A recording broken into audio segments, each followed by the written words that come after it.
My name is Morgan Reynolds, and at 36, I own a stunning mountain lodge in Aspen that I purchased 5 years ago after working myself to the bone. My relationship with my younger sister, Rachel, has always been complicated, but nothing prepared me for what happened last Christmas. I drove up to my sanctuary in the mountains, expecting peaceful solitude only to discover Rachel hosting an elaborate Christmas party with people I had never met. I stood frozen in the doorway of my own property watching my sister act like she owned the place. I never gave her permission to use my lodge. Before I tell you how I handled walking into my own property and finding my sister acting like she owned it, drop a comment letting me know where you're watching from and hit that subscribe button if you've ever had to deal with family members who cross boundaries. Trust me, you'll want to stick around for this wild holiday drama. Growing up as the older sister, responsibility was drilled into me from the moment Rachel was born. Our parents, Catherine and David Reynolds, constantly reminded me of my duty to look after my little sister. "You're the big sister, Morgan. You need to set an example," became the soundtrack of my childhood. While other kids my age were enjoying carefree afternoons with friends, I was making sure Rachel did her homework, ate her vegetables, and stayed out of trouble. I still remember the day when I was 12, and Rachel then knocked over Mom's antique crystal vase while running through the house. When our parents rushed in to investigate the crash, Rachel's eyes welled with tears, and without hesitation I stepped forward. "I accidentally bumped into it," I said, accepting the punishment that followed. Rachel never thanked me, and our parents never questioned why I suddenly became so careless around valuable objects. This pattern continued throughout our teenage years. When Rachel missed curfew at 16, I covered for her, telling our parents she was studying at a friend's house and had fallen asleep. In reality, she had gone to a party with her friends. The next morning, while Rachel nursed a hangover in her bedroom, I endured our father's lecture about responsibility and the importance of honesty. College should have been my escape, but even then, Rachel's shadow followed me. Despite working 2 part-time jobs to manage my own student loans, I regularly sent money to Rachel when she called claiming she couldn't make rent or needed books for classes. I later discovered she had used that money for spring break trips and new clothes. Meanwhile, I survived on ramen noodles and coffee, often studying until dawn before heading to my morning shift at the campus coffee shop. After graduation, I threw myself into real estate investment, working 70-hour weeks, sacrificing weekends, relationships, and sleep to build my career. By 30, I had established myself in the industry with a growing portfolio of properties and investments. Rachel, meanwhile, bounced between jobs, always quitting when they became too stressful or when her boss didn't appreciate her creativity. As my success grew, so did Rachel's expectations. She began treating my achievements as a family resource, something she was entitled to share. She borrowed money without repayment, claiming she would pay me back when she got on her feet. She used my apartment in Denver whenever I traveled for business, often leaving it in disarray. Once I returned from a conference in Chicago to find wine stains on my white couch and an empty refrigerator. Rachel's explanation was simply, "I had some friends over. Don't worry about it." My closet became her personal boutique. Designer bags, shoes, and clothes I had carefully saved for would mysteriously disappear, only to reappear in Rachel's Instagram posts. When confronted, her defense was always the same. "We're sisters. What's the big deal? You never use it anyway." With each boundary crossed, my resentment grew, yet I continued to enable her behavior. Our parents always took her side, reminding me that family takes care of family and Rachel just needs more time to figure things out. I became the villain if I refused any of her requests. 5 years ago, after a particularly successful investment deal, I purchased my mountain lodge in Aspen, 5 bedrooms of rustic luxury with panoramic views of snow-capped peaks. The property featured vaulted ceilings with exposed wooden beams, a stone fireplace that reached to the top of the 2-story living room, and floor-to-ceiling windows that captured the breathtaking landscape. The gourmet kitchen was equipped with top-of-the-line appliances, perfect for the cooking I rarely had time to enjoy. Each bedroom had its own ensuite bathroom and private balcony. The master suite occupied the entire upper east wing with a spa-like bathroom featuring a copper soaking tub positioned to watch the sunrise over the mountains. This lodge represented more than just a real estate investment. It was my sanctuary, a place where I could escape the demands of my career and, honestly, my family. I furnished it with carefully selected pieces that blended luxury with comfort, handcrafted furniture, plush rugs, and artwork from local artists. My wine collection, housed in a temperature-controlled cellar, included rare vintages I had collected over the years. Each corner of the lodge held personal touches that made it uniquely mine. From the beginning, I made one thing clear to my family: the lodge was off-limits unless I personally invited them. After years of having my boundaries ignored, I needed this one space that was truly mine. My parents reluctantly accepted this rule, though they occasionally made comments about my selfish phase. Rachel, however, never stopped pushing. "Just let me use it for a weekend," she would plead. My friends and I need a getaway, and hotels in Aspen are so expensive. Each time, I stood firm, explaining that the lodge was my private retreat, not a free vacation spot for her and her friends. I had witnessed firsthand how Rachel treated my possessions, and I wasn't willing to risk my mountain sanctuary. 3 months before last Christmas, Rachel called with yet another request. Her friend Stephanie was turning 30, and Rachel wanted to host a birthday weekend at my lodge. It would be perfect for Instagram, she explained, as if that were a compelling reason. When I refused, she erupted in anger, accusing me of being selfish and spiteful. "You've always been jealous of my friends and my social life," she spat before hanging up. We hadn't spoken since that conversation, which wasn't unusual after one of our conflicts. Typically, she would resurface when she needed something, acting as though nothing had happened. I never imagined that the next time I would see my sister would be when I walked into my own lodge to find her playing hostess to a Christmas gathering I knew nothing about. December had been a particularly grueling month at work. I had been finalizing a major development deal in Seattle that was scheduled to close right before Christmas, which meant I would be spending the holiday in a hotel room on the West Coast. I had made peace with this arrangement. In fact, I had grown accustomed to spending holidays alone due to my work schedule. My parents had planned to visit my mother's sister in Florida, and I assumed Rachel would be with them or with friends. 2 days before Christmas, I received a call that changed my plans entirely.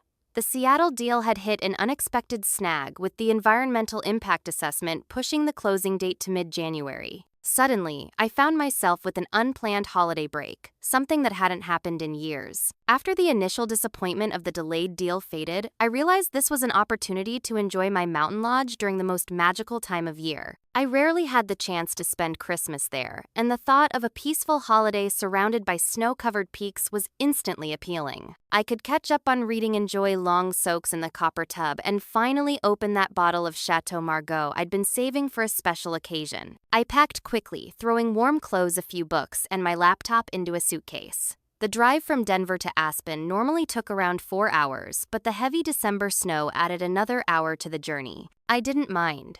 As I navigated the winding mountain roads, Christmas music playing softly on the radio, I felt a weight lifting from my shoulders. The landscape transformed as I climbed higher into the mountains.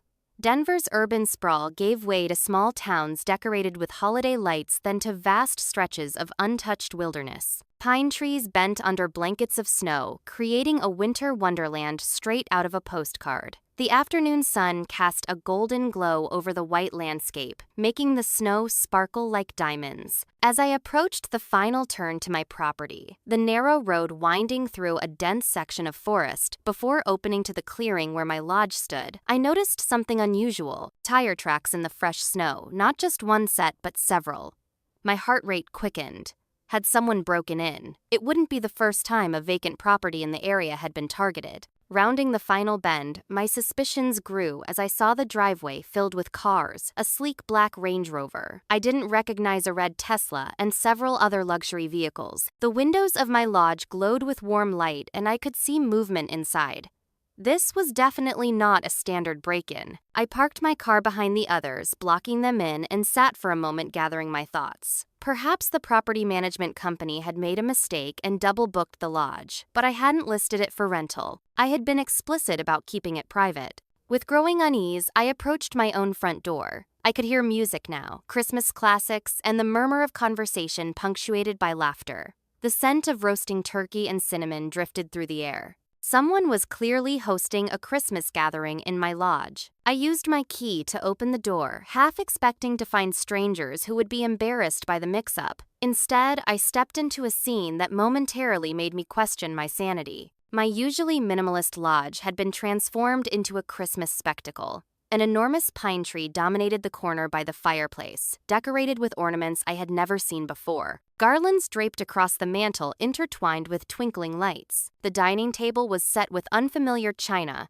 and crystal and elaborate centerpieces ran its length. But it was the people that truly shocked me. A dozen or so guests in festive attire mingled throughout the open-concept main floor, drinking what appeared to be my rare wines and handling my carefully selected possessions. I recognized no one until my eyes landed on a familiar figure emerging from the kitchen carrying a platter of appetizers. Rachel, my sister, wearing a green velvet dress I had never seen before, stopped mid-stride when she saw me standing in the entryway.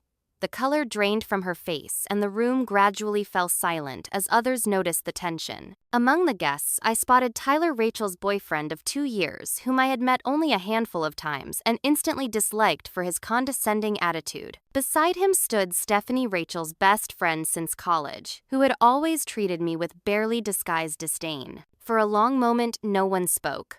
The Christmas music continued to play in the background, the cheerful melody creating a surreal contrast to the tableau of shocked faces. I remained rooted to the spot, still wearing my snow-dusted coat and boots, my suitcase handle gripped tightly in my hand. Rachel was the first to break the silence. Placing the appetizer tray on a side table, she approached me with a strained smile that didn't reach her eyes. "Oh, Morgan, what a surprise. I didn't think you'd be here for Christmas," she said, her voice artificially bright. She leaned in as if to hug me, but I stepped back, maintaining the distance between us. The guests exchanged uncomfortable glances, clearly sensing that something was very wrong. In that moment, standing in the doorway of my own home while my sister played hostess to strangers, I felt a surge of anger unlike anything I had experienced before. The room remained silent, except for Bing Crosby crooning White Christmas from the speaker system. I took a deep breath, struggling to maintain my composure. Creating a scene in front of all these strangers wasn't my style, but the sheer audacity of the situation made my blood boil. "Rachel, can I speak with you in the kitchen?" Now I said, my voice low and controlled. I didn't wait for her response before heading toward the kitchen, knowing she would follow. Once we were alone, I turned to face her. "What the hell is going on here? How did you even get in?" Rachel shifted, uncomfortably examining her manicure, rather than meeting my eyes. "I knew you wouldn't be using it since you said you'd be in Seattle for work. It seemed silly to let this beautiful place sit empty during Christmas." "That doesn't explain how you got in," I pressed. She sighed as if I were being unreasonable. "Mom and Dad gave me the spare key. You left them for emergencies." The betrayal deepened. My parents had given Rachel access to my property without consulting me, despite knowing my explicit boundaries. "And when exactly were you planning to tell me about this little gathering?" "I was going to call you tomorrow to let you know we'd been here. It's just for the holidays." She waved her hand dismissively. "We've been here for 3 days already, and everything's fine. The place looks great, doesn't it? I even hired a decorator for the Christmas theme." 3 days. She had been living in my lodge for 3 days without my knowledge. I leaned against the kitchen counter, processing this information. "You went behind my back, took a key that wasn't meant for you, and decided to host a Christmas party in my home without permission. Do you not see how wrong that is?" Rachel rolled her eyes. "It's not a big deal. We're sisters. Family shares things." "No, Rachel. This isn't about sharing. This is about respect and boundaries, concepts you've never seemed to grasp." My voice was rising despite my efforts to stay calm. "Who are all these people anyway? I don't even know them. Just friends and some of Tyler's work colleagues." Everyone was desperate to get out of the city, and when I mentioned I had access to this gorgeous mountain lodge, she trailed off, apparently realizing her mistake. "So you told them this was your place." The pieces were falling into place now. Rachel didn't answer, which was confirmation enough. I pushed past her back into the living room where the guests were awkwardly pretending not to eavesdrop on our kitchen conversation. Tyler approached, a smirk playing at the corners of his mouth. "Morgan, always the workaholic. Surprised to see you taking time off during the holidays." His tone was jovial, but there was an underlying condescension that made my skin crawl. "I'm surprised to see you in my home without an invitation," I countered. Confusion flickered across his face. "You're home," Rachel said. He glanced at my sister, who had followed me from the kitchen. "Rachel misrepresented the situation," I said firmly. "This is my lodge. Rachel does not have permission to be here, let alone host a party. Stephanie stepped forward, glass of what looked like my limited edition bourbon in hand. Well, this is awkward. Rachel told us her family owned this place. The only member of the Reynolds family who owns this property is me, I clarified. And I'd appreciate it if everyone would start making arrangements to leave. Rachel grabbed my arm, pulling me aside. You can't just kick everyone out. It's Christmas Eve tomorrow. Where are they supposed to go? That's not my problem, Rachel. You created this situation. As we argued, I noticed a guest picking up an antique silver frame that held a photo of my grandparents. She examined it carelessly before placing it down in a different spot. Another person had moved my collection of first edition books to make room for gift bags. Looking around, I realized my personal items had been rearranged, handled, and displaced to accommodate this unauthorized Christmas celebration. The final straw came when I walked into my office and found it transformed into a gift wrapping station. My desk had been cleared with my papers and laptop shoved into a corner. Ribbons, paper, and tags were scattered across the surface, and several open boxes revealed expensive decorations that had been purchased for the occasion. I returned to the living room where Rachel was whispering urgently to Tyler. She looked up as I entered, her expression a mixture of defiance and apprehension. Everyone needs to leave, I announced. I'm sorry for the inconvenience, but this gathering was not authorized and I'd like my home back. The guests began murmuring among themselves, some looking embarrassed, others annoyed. Rachel stepped into the center of the room, tears welling in her eyes. The performance had begun. Morgan has always been like this, she announced to the room. Selfish and controlling. She makes millions on real estate deals, but can't share with her own family during Christmas. She turned to me, voice rising dramatically. You've always been jealous of me having friends and a life outside of work. You're going to end up alone because all you care about is your money and your possessions. The room fell uncomfortably silent. Tyler put his arm around Rachel, glaring at me as if I were the villain in this scenario. Stephanie muttered something about family drama loud enough for everyone to hear. I stood my ground, refusing to engage with Rachel's theatrical display. I'll give everyone 2 hours to gather their things. I apologize for my sister's misrepresentation of the situation. As I turned to walk away, Rachel called after me, You always ruin everything. No wonder you're alone at Christmas. I stopped, facing her one more time. No, Rachel. You ruined Christmas when you decided that my boundaries didn't matter, just like always. The difference is that this time I'm not going to let it slide. The next 2 hours were excruciating. Guests awkwardly gathered their belongings, some offering apologetic smiles as they passed me, others avoiding eye contact entirely. I stood in the entryway thanking them for their understanding while internally seething at the position Rachel had put us all in. Rachel, however, made no move to pack. She sat on the couch with Tyler, both of them shooting daggers at me with their eyes. Stephanie lingered beside them, the three forming a united front against me. You're not seriously expecting me to leave too, Rachel finally asked as the last guest headed out the door. That's exactly what I expect, I replied, closing the front door behind the departing guest. Where am I supposed to go? Everything in Aspen is booked solid for Christmas. Before I could respond, my phone rang. It was our mother.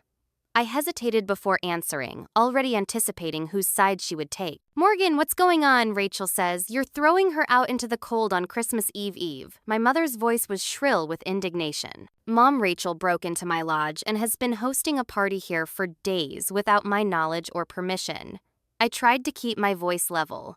She didn't break in. She had a key. My mother's tone suggested this was a perfectly reasonable explanation. A key you and Dad gave her that was meant for emergencies only. You knew I didn't want Rachel using my lodge unsupervised. Well, we didn't think you'd be so unreasonable about it. It's Christmas. For goodness sake, why can't you share with your sister? I closed my eyes, counting to 10 before responding.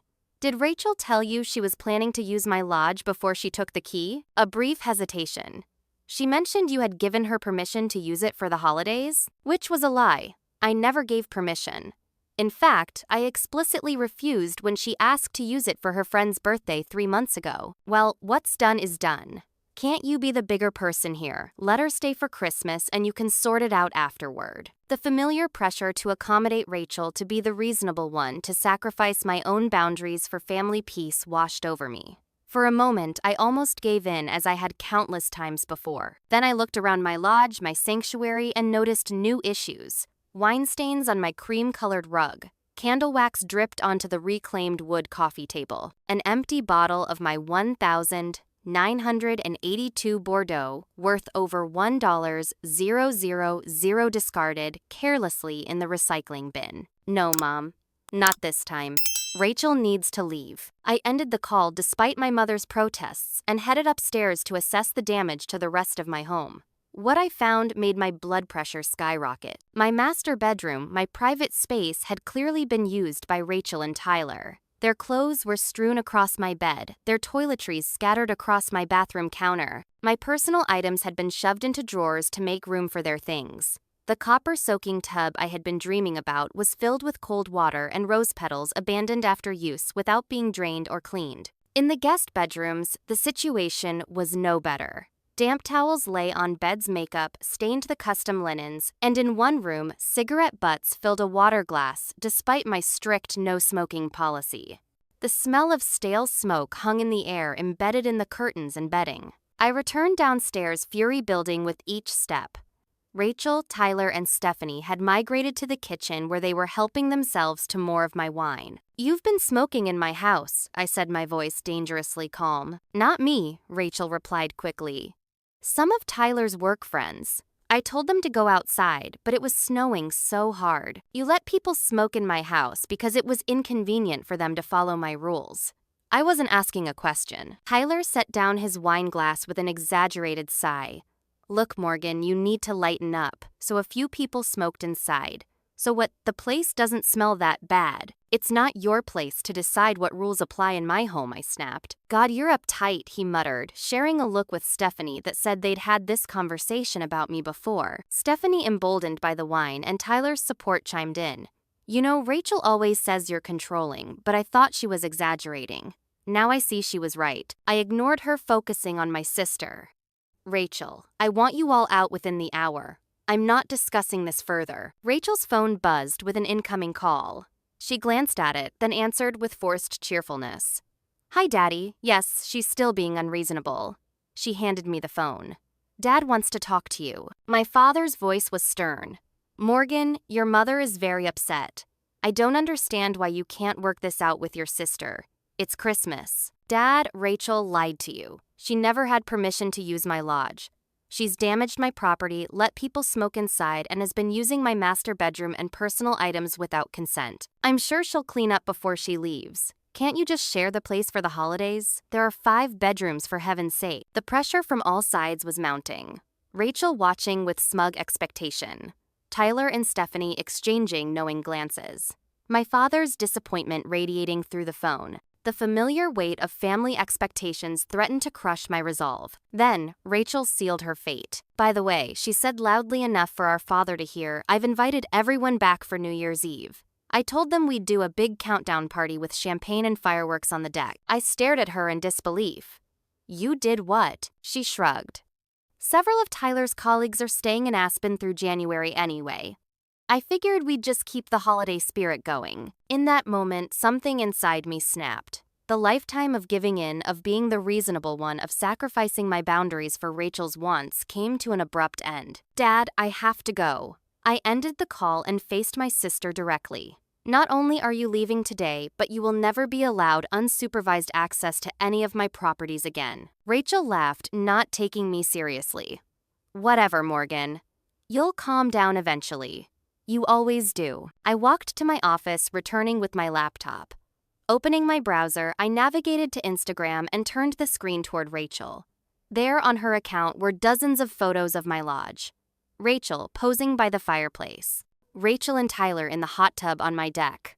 Rachel cooking in my kitchen. Each post captioned with phrases like "Christmas at our mountain retreat" and "So blessed to have this gorgeous family property for the holidays." "You've been pretending my lodge is yours," I said, scrolling through the comments, where her friends complimented her beautiful mountain home and asked when they could visit. Rachel at least had the decency to look embarrassed. "It's just social media, Morgan. It's not real." While still scrolling, I discovered something that made my stomach drop. Rachel had been tagging luxury home design accounts and reaching out to influencer agencies, offering my lodge as a backdrop for winter photo shoots and promotional content. You were planning to rent out my home to influencers. I was almost speechless. They pay really well, she replied defensively. I was going to split it with you.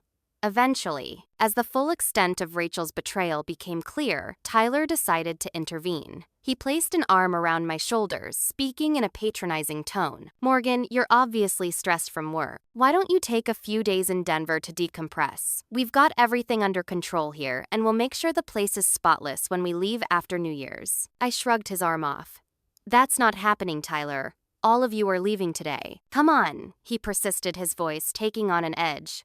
Rachel told me you've been working yourself to the bone. You're clearly tightly wound.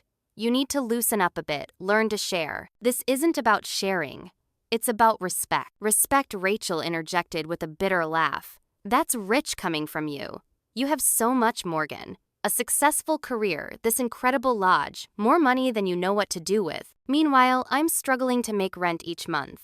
Would it kill you to share some of your good fortune? It's not like you have a family to spend Christmas with anyway. Her words hung in the air between us, the casual cruelty stealing my breath. The implication was clear. My success meant nothing without a partner or children, and my solitude justified her entitlement to my possessions. In that moment, I realized a hard truth.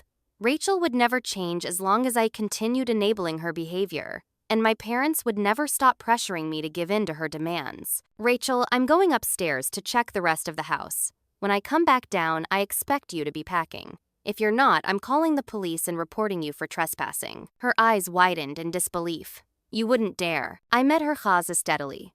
Try me. After Rachel, Tyler, and Stephanie reluctantly began gathering their things, I took a moment alone in my office to collect myself. My hands were shaking with a mixture of anger and a strange sense of liberation. For perhaps the first time in my adult life, I was enforcing a boundary with my sister, regardless of the family fallout that would inevitably follow. I sat at my desk surveying the gift-wrapping mess. As I began clearing away the ribbon and paper, I noticed a folder partially hidden under the clutter, a folder containing my personal financial documents that I kept in the locked drawer of my desk. My stomach clenched as I examined the lock.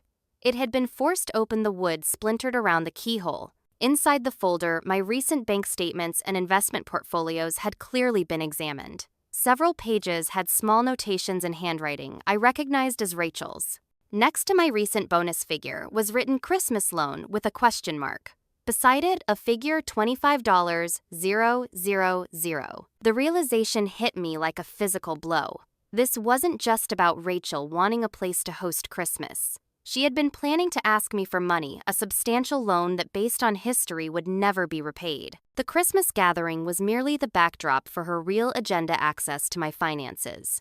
The unauthorized use of my lodge wasn't impulsive. It was calculated. As this revelation sank in, I heard raised voices from upstairs. Following the sound, I found Rachel and Tyler in my bedroom arguing over what to take. That's my skincare, I interrupted as Rachel stuffed my expensive face creams and serums into her toiletry bag. She barely glanced at me.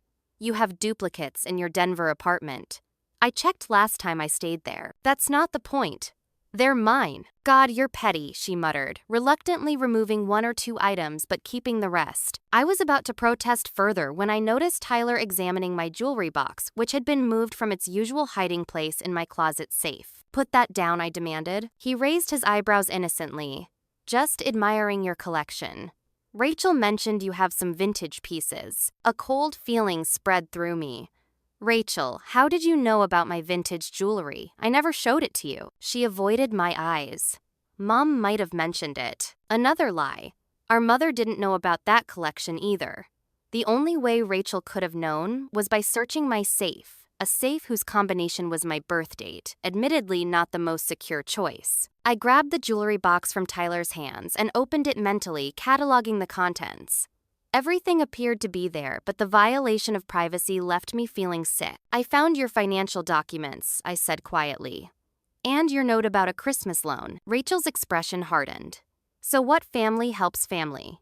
You can afford it. That's not the point, Rachel. You broke into my safe, went through my private documents, and planned to use this whole Christmas scheme to manipulate me into giving you money. It's not manipulation to ask for help, she shouted. And I wouldn't have to resort to these measures if you weren't so selfish with your success. Selfish. I've been supporting you in one way or another since we were children. I took the blame for your mistakes, covered for your irresponsibility, sent money. I couldn't spare during college and let you borrow my things without permission for years. When does it end? Rachel's face contorted with anger. Oh, here we go with the martyr act. Poor Morgan always having to bail out her messed up little sister. You love it, don't you? Makes you feel superior. That's not. You think, I don't know how you talk about me to your fancy business friends. Poor Rachel can't keep a job, always needs her successful sister's help. It makes for a great story, doesn't it? Helps you feel better about having nothing in your life except work and money? Tyler stepped between us. Ladies, let's calm down. He turned to me with a condescending smile.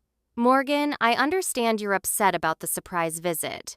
But consider this from Rachel's perspective. You have this amazing property sitting empty most of the time. She wanted to create a special Christmas memory. Is that so wrong? When it involves lying, breaking in, and going through my personal documents, yes, it is. Breaking in, he laughed. She had a key she obtained under false pretenses and used against my explicit wishes. Rachel threw up her hands. This is pointless. She's never going to understand. She's too wrapped up in her control issues. I took a deep breath. I want you both out of my house in 30 minutes. Take your things and go. Or what Rachel challenged. Or I call the police and report you for breaking and entering, trespassing, property damage, and attempted theft. Tyler scoffed. You'd call the cops on your own sister at Christmas. That's cold even for you. Try me, I repeated, pulling out my phone. Rachel grabbed her suitcase. Fine, we're going. I hope you enjoy your lonely Christmas in your big, empty house with all your precious things that you refuse to share. As they stormed out of the bedroom, I heard Rachel on her phone, presumably calling our parents again to give them her version of events. I sank onto the edge of my bed, suddenly exhausted by the confrontation. My phone began lighting up with messages and missed calls not just from my parents but from aunts, uncles, and cousins. Rachel had evidently broadcast her ejection to the entire family, painting herself as the victim of my cruelty. One text from my cousin read, "How could you throw your sister out on Christmas? That's heartless." I set my phone aside, refusing to engage in the family drama, spreading like wildfire through group chats. Instead, I began stripping the bedding that Rachel and Tyler had used, determined to reclaim my space. 20 minutes later, Rachel, Tyler, and Stephanie were loading their luggage into their cars. I stood in the doorway watching to ensure they actually left. You know, Rachel said as she approached me for a final confrontation, I was planning to ask you to be my maid of honor. I raised an eyebrow. Are you and Tyler engaged? Not yet, but we've been talking about it. I wanted to ask you at New Year's, make it special. But clearly our relationship means nothing to you compared to your precious lodge. Rachel, please. This isn't about the lodge. It's about years of disrespect and boundary violations that I've allowed to continue. Whatever helps you sleep at night, she sneered. Just know that when you're old and alone, surrounded by your money and possessions, with no family who wants anything to do with you, this is the moment that sealed that fate. As she turned to leave, I noticed her slip something into her purse, a small silver frame from the entryway table that held a photo of our grandmother. Rachel, I called. Put it back. Put what back? She asked with feigned innocence. The silver frame you just took. It's not yours. It's a family photo. I have as much right to it as you. It's my property in my home.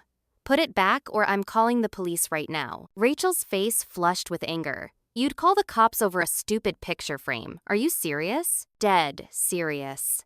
I held up my phone finger, hovering over the dial button. For a moment, we stared at each other, years of resentment and unresolved conflict hanging in the air between us. Then, with deliberate slowness, Rachel removed the frame from her purse and slammed it onto the entry table. You need help, Morgan. Serious psychological help. Her voice dripped with contempt. As she walked toward her car, I called after her. Don't contact me until you're ready to apologize and respect my boundaries. She laughed bitterly.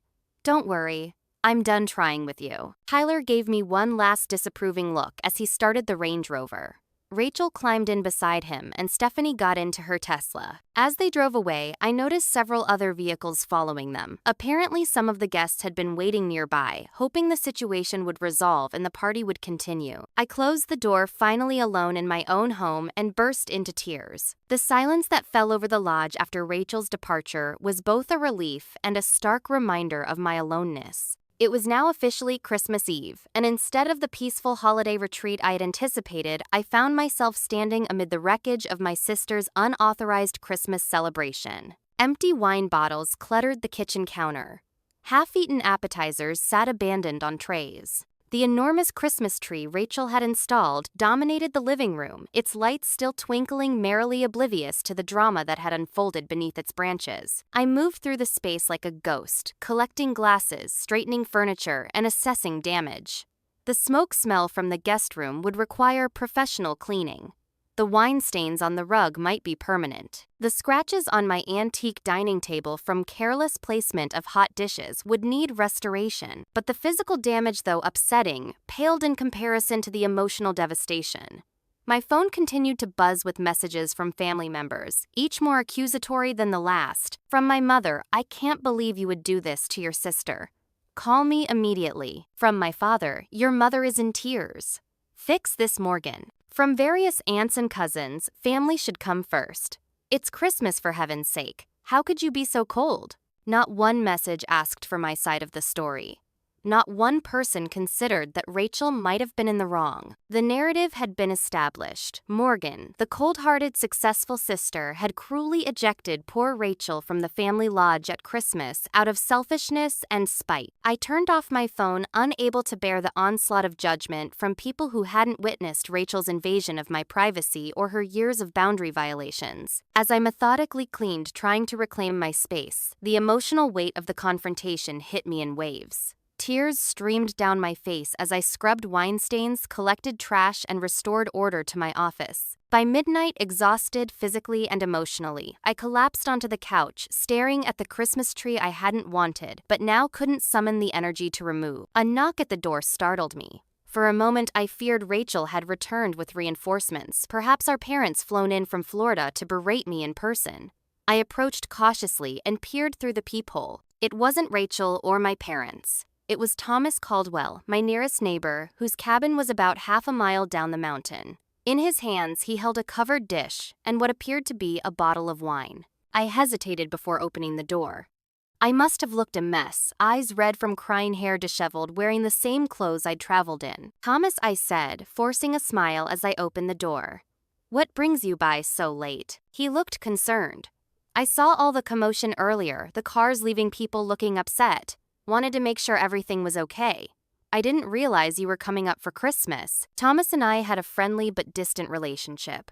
We exchanged pleasantries when our stays overlapped, occasionally shared tools or information about local services, but had never socialized beyond that. "It's a long story," I sighed. He held up the dish and bottle.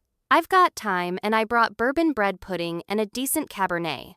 No pressure, but sometimes it helps to talk to someone outside the situation." Something about his kind offer broke through my carefully constructed walls. I stepped aside, inviting him in. As we sat at the kitchen island, the bread pudding warming in the oven, I found myself telling Thomas everything: the history with Rachel, the unauthorized Christmas party, the violated privacy, and the family backlash. The worst part, I admitted, swirling the wine in my glass, is wondering if they're right. Am I the villain in this story? Should I have just let her stay? Thomas considered this. "Can I ask you something? If a stranger had broken into your lodge, gone through your personal documents, damaged your property, and refused to leave when confronted, what would you have done?" "Called the police immediately," I answered without hesitation. "So why should the standard be different for your sister?" His question hung in the air between us.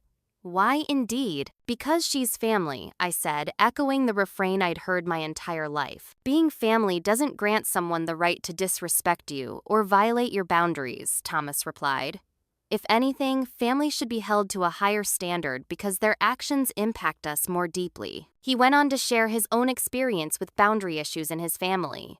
His brother had a gambling problem and had repeatedly stolen from family members to fund his addiction. For years, the family covered for him, made excuses, paid his debts, until Thomas finally refused to continue the cycle, insisting his brother get professional help instead of another bailout. My parents didn't speak to me for 6 months, he admitted.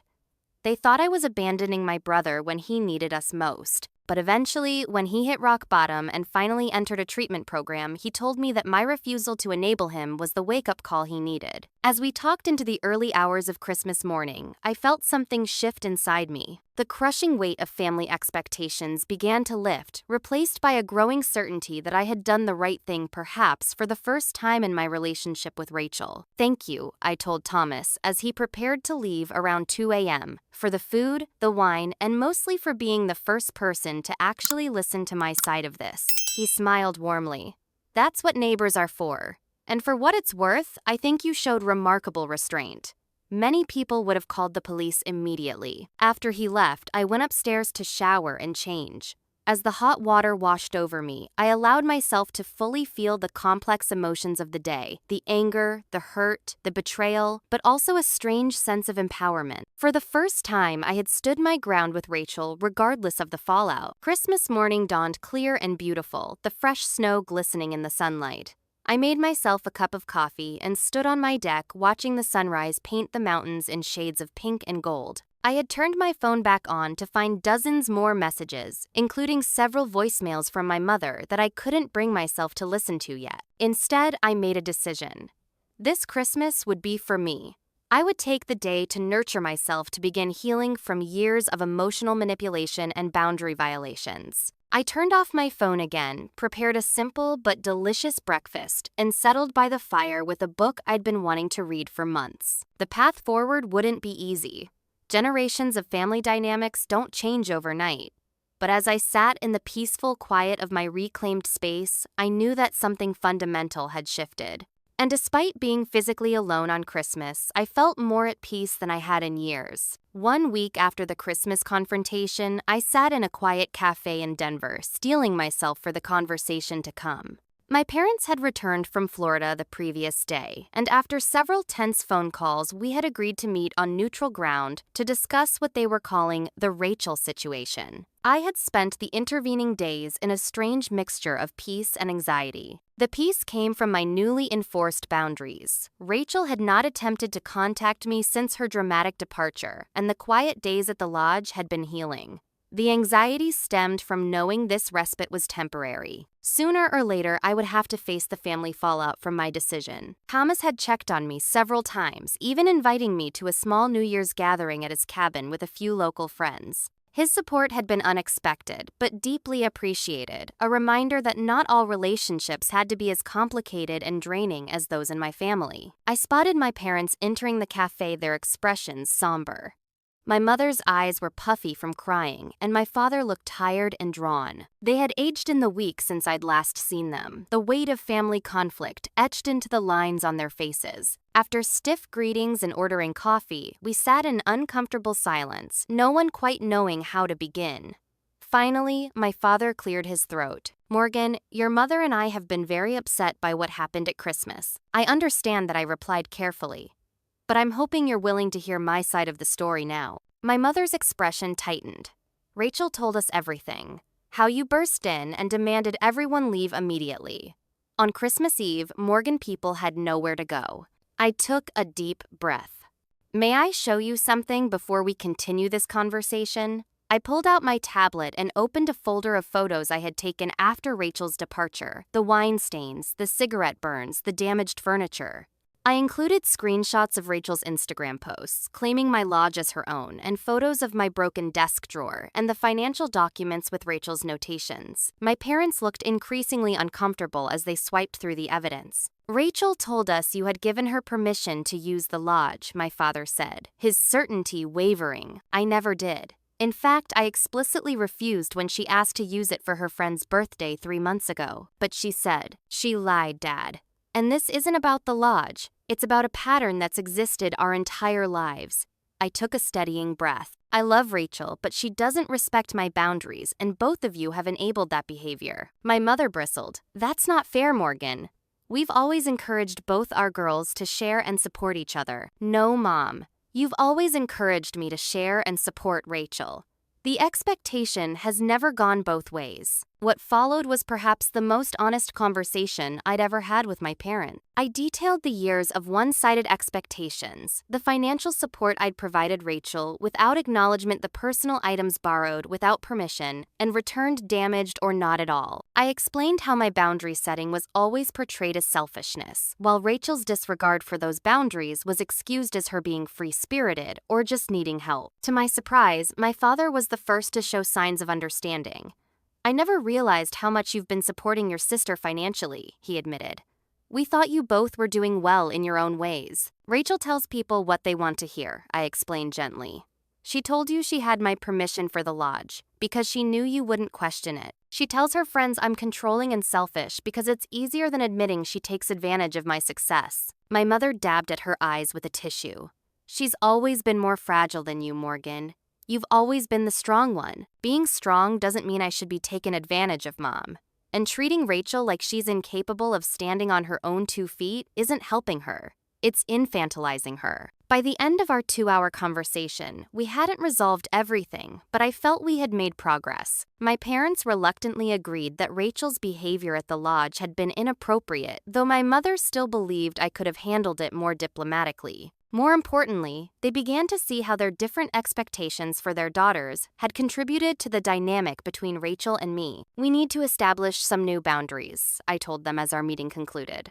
"I love you both, and I love Rachel, but things can't continue as they have been." 3 days later, I met with Rachel at our parents' home. She arrived late as usual, her defensive posture evident in every line of her body as she slumped onto the couch across from me. My parents had chosen to be present, but promised to remain neutral, a promise I wasn't entirely confident they could keep, but appreciated nonetheless. So Rachel began examining her manicure rather than meeting my eyes. "I hear I'm being called to the principal's office." "That's not what this is, Rachel," I said calmly.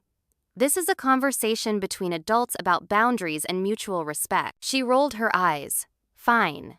Let's hear your list of grievances." Instead of rising to her bait, I maintained a level tone. "I'm not here to list grievances. I'm here to establish clear expectations for our relationship moving forward." I outlined my boundaries firmly, but without anger. No more unauthorized use of my properties. No access to spare keys. No borrowing without explicit permission. No expectation of financial support without a clear repayment plan. And most importantly, no more manipulation of family members to pressure me when I set these boundaries. Rachel's responses ranged from dismissive to hostile. She accused me of being controlling, of flaunting my success, of trying to humiliate her. When these tactics didn't work, she tried tears, asking how I could be so cold to my only sister who just wanted to create a special Christmas memory. Through it all, I remained calm, refusing to engage with the emotional manipulation that had worked so effectively in the past. When Rachel realized her usual strategies weren't working, her demeanor shifted. "So that's it? You're just cutting me off completely." The genuine fear in her voice caught me by surprise. "I'm not cutting you off, Rachel. I'm setting parameters for a healthier relationship. I want us to be sisters who respect each other, not this, whatever this has become. And if I need help, I'm willing to help in ways that don't enable destructive patterns," I explained. "I'll help you create a budget, connect you with career counseling, or support you in developing skills for financial independence. What I won't do is continue providing no-strings-attached money that disappears into a black hole." To ensure clarity, I had prepared a written document outlining the boundaries we'd discussed. Rachel initially refused to even look at it, calling it ridiculous and insulting. But when our father gently suggested she at least read it before dismissing it, she reluctantly took the paper. "You want me to sign this, like a contract between sisters." Her voice quavered between indignation and disbelief. "I want us to have a clear understanding going forward," I replied. Too often verbal agreements get reinterpreted or forgotten. After much discussion and several dramatic exits and returns, Rachel finally signed the document. Not because she fully accepted the boundaries I suspected, but because she realized I wouldn't back down this time. As spring turned to summer, our new family dynamic remained fragile but functional. Rachel tested the boundaries occasionally, calling with emergencies that turned out to be wants rather than needs, or making passive-aggressive comments at family gatherings about how some people valued money and possessions over relationships. Each time, I gently but firmly reinforced the boundaries we had established. Sometimes this meant ending phone calls when they became manipulative. Sometimes it meant calmly leaving family dinners early when the tension became too much. It wasn't easy, and there were many nights I questioned whether maintaining these boundaries was worth the ongoing conflict. But slowly, almost imperceptibly, things began to change. Rachel got a job at a marketing firm and kept it for more than 6 months, a record for her. She started dating someone new after breaking up with Tyler, who had apparently been unhappy with her reduced circumstances now that Morgan's financial support had dried up. Most surprisingly, Rachel began showing small signs of respecting my boundaries. She asked permission before borrowing a dress for a work event. She repaid a small loan on the exact date promised. These were baby steps, but significant ones given our history.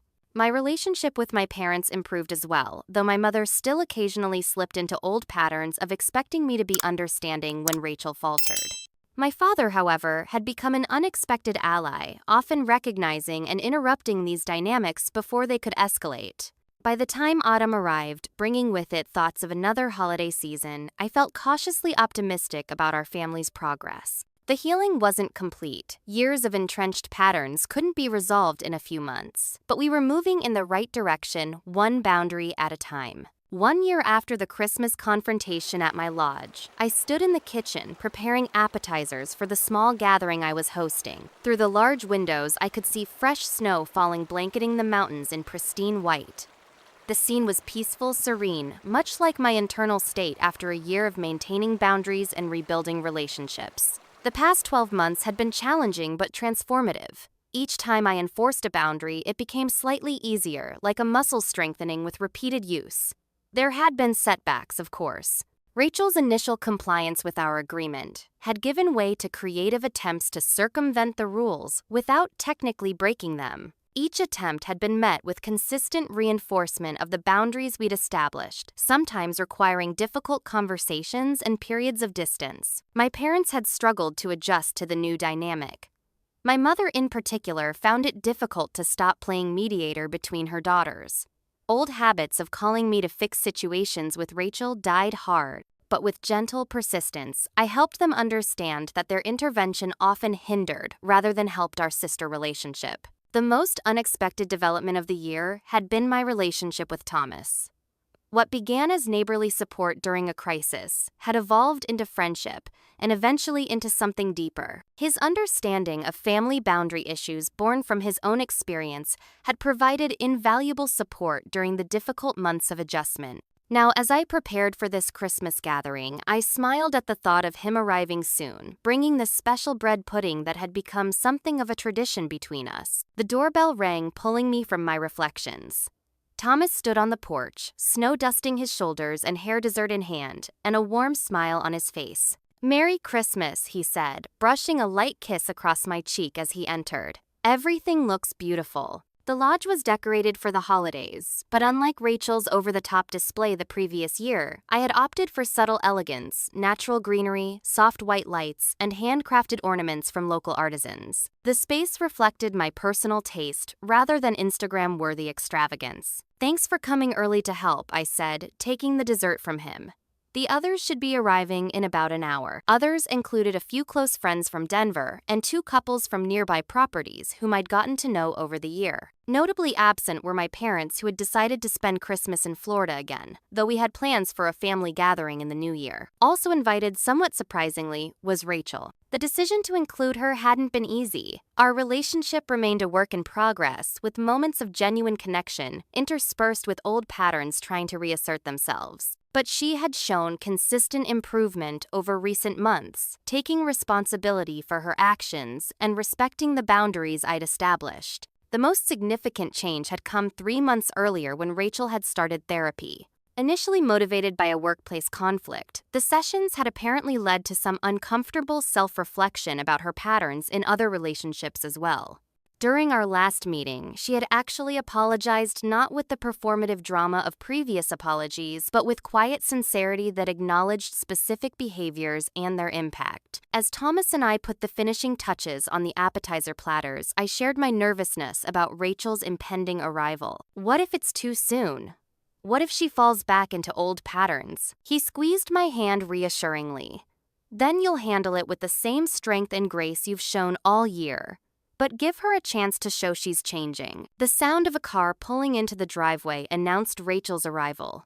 Taking a deep breath, I went to the door to greet her. She stood on the porch looking uncharacteristically nervous, a carefully wrapped gift in her hands. Her hair was different, shorter, more professional, and she wore a simple sweater and jeans rather than the flashy outfits she typically favored. "Hi," she said tentatively. "I'm not too early, am I?" "No, you're right on time. Thomas is already here, and the others are coming in about an hour."